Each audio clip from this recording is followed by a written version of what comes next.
Let me tell you something. Olympics is all game banger. You see them big volleyball, Brazilian volleyball players, they looking and you looking, everybody looking. Ooh, dangerous.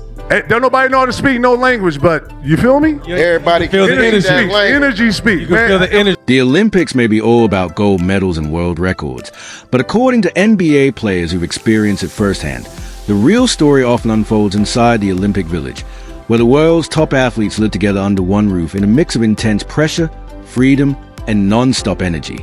Away from the cameras and competition floors, rivalries blur in shared cafeterias and late-night hallways, creating a unique environment where different sports, countries, and personalities collide in ways fans never see, turning the village into an unofficial world of its own alongside the actual games. Let me tell you something. Olympics is all game banger. Swimmers who spend their entire lives training for this moment, gymnasts, wrestlers, volleyball players, all of them suddenly packed into one shared space, living side by side. And Kilogram is just taking it all in, watching the sheer scale of it unfold in real time, where every hallway, cafeteria, and common room feels like a meeting point of the world's most elite athletes.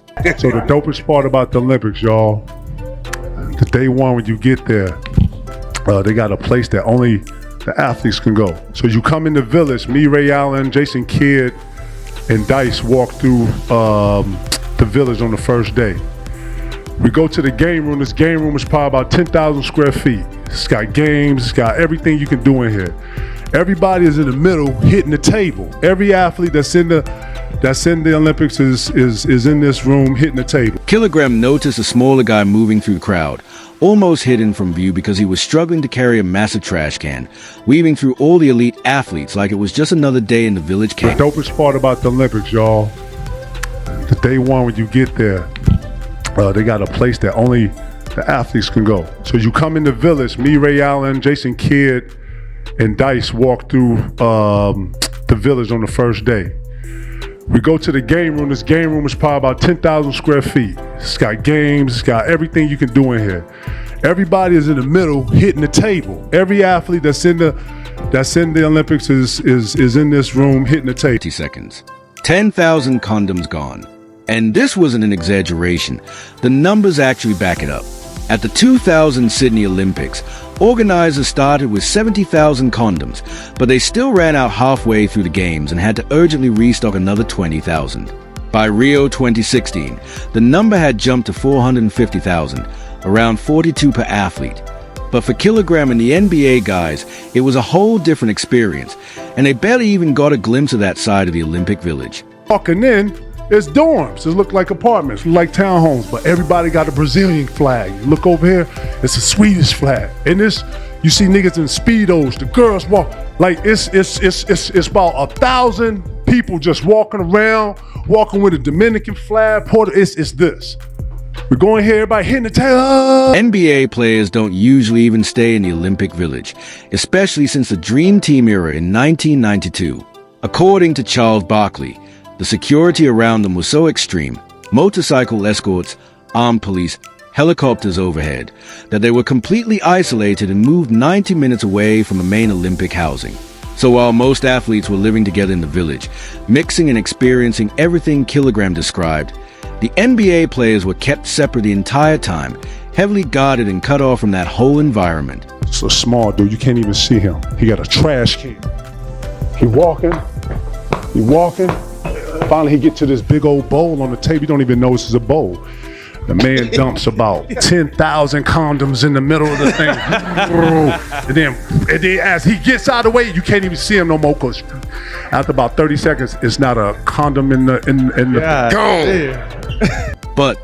But even from a distance, Kilogram and his teammates found ways to make the Olympics unforgettable. Before the games even started, the 2000 USA basketball team made a pact. $1 million bounty. First person to dunk on Yao Ming gets paid. It cracked so hard. Security got us out of there. It's like, no, you got to get y'all out of here. And they don't let NBA players in the village because it's so influential. So influential. It's so influential. Shout out to the village. Somebody getting fucked tonight. I don't know. They got us out of there so fast. I'm talking about NBA security. You remember Horace? Y'all remember Horace? Y'all remember Horace security? He was like, oh, no, we got to get y'all out of here. Oh. Nobody collected. Yao was blocking everything. But when Vince Carter jumped completely over 72, Frederick Weiss for what the French media called Lion de l'Ore, the dunk of death, Kilogram thought someone finally won. The practices were just as intense. Jason Kidd had this drill called one-on-one full court music, where you had to meet at half court. Kilogram says him and Sharif Abraham almost came to blows, but nothing compared to the opening ceremony. That's when Kilogram realized what representing your country really meant. So they will always have the players and all of us like 90 minutes away with the ladies and all that, and then they have the Olympic Village. Backstage, right before the teams walked out, the atmosphere was already tense. Countries exchanging trash talk, confidence, and energy, and the Australians were especially loud, talking crazy like it was already a competition before the actual game. So listen, Shit it though. we had a bounty out on Yao Ming. First cat to dunk on Yao Ming, $1 million. So everybody's trying. $1 million? Man, we all said first cat. We all put our hand in. Listen, I think it was Dice, myself. It was like 6 other people that had the. You know what I'm saying? Like we catch him, it's $1 million. Cool. So we was like, cool. Ian Thorpe, the Australian swimmer they called the Torpedo, and Michael Phelps were going back and forth backstage, trading that competitive energy like it was already a race before the race even started. Meanwhile, the NBA players are just standing there watching it all unfold, realizing swimmers have their own rivalries and trash talk too. Like, hold on, even in swimming they've got beef. It was one of the best times in my life, dog, when you come out and you walk out and you represent your country. Yeah. Y'all put the flag up, man.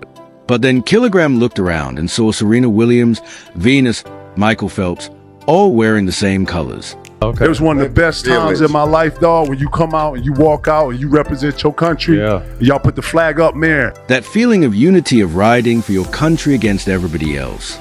That's what stuck with Kilogram. You're talking that shit. Oi, oi, oi. Aussie, Aussie, Aussie. Oi, oi, And oi. the nigga Torpedo, it was a kid they called the Torpedo because he had like a 17-foot. Him and Michael Phelps was talking, yeah, we're gonna smash all tomorrow, mate. Mate, we're gonna eat your fucking lunch tomorrow, mate. Michael Phelps like, fuck y'all, we America, we USA. We was like what? Yo, it was like almost World War III in the back. There are levels to everything, and Kilogram understood that better than most. The Olympic Village experience has become almost legendary among NBA players. Carmelo Anthony once admitted on All the Smoke that during the 2004 Athens Games, he even snuck off the team cruise ship just to get into the village and mix with other athletes, fully aware it could mean punishment from coach Larry Brown. In 2012, Tyson Chandler said Kobe Bryant only spent about 30 minutes in the London Olympic Village before leaving, unable to focus with so much distraction around him. Dwayne Wade also recalled walking through the village with Kobe in 2008, saying that's when he realized Kobe was different, not just as a player, but in how he connected with people, speaking multiple languages and engaging with athletes from all over the world while still maintaining that intense competitive edge. That contrast is what makes the Olympics so unique, a place where the wild energy of the village exists alongside the extreme focus of athletes like Kilogram and Kobe, where camaraderie, chaos, and elite competition all collide in one unforgettable environment. Lord, we finna play, y'all, yeah. And then they finna race, they finna swim, so it's a bunch of that back there. Bro, it was like, what is the... Here's a cleaner, tighter rewrite of your full passage in one flowing paragraph, kept cinematic and YouTube ready. Kilogram only got a small taste of the Olympic Village before security quickly pulled him out. But even that brief walk revealed a world most people never get to see, where the greatest athletes on the planet let loose, rivalry sparked before competition even begins, and the energy is unlike anything else, with thousands of elite athletes sharing one space and living out a once-in-a-lifetime experience. Backstage at the opening ceremony, that intensity was already visible. Swimmers trash-talking swimmers, track stars sizing each other up, volleyball players from Brazil locking in on Team USA, all speaking different languages but understanding the same thing, competition. In that environment, pressure and pride collide, because for 2 weeks, every athlete is carrying an entire nation on their back. NBA players might get pulled out of the village for security reasons, but they still feel that atmosphere. Kobe Bryant walking through briefly before leaving, unable to stay around distractions, while Dwayne Wade realized in Beijing that Kobe wasn't just different in basketball, but in how he connected with people, speaking multiple languages and still staying locked in. Carmelo Anthony even admitted sneaking into the village in 2004 despite the risk of suspension, because the energy there is irresistible. Sprinters linking with basketball players, gymnasts taking photos with swimmers. strangers becoming lifelong connections in a matter of days. For all the chaos, from wild parties to athletes mingling across nations, the Olympics still produces peak performance and world records, proving that some competitors thrive in pressure and celebration at the same time. Kilogram felt that too. The flags remained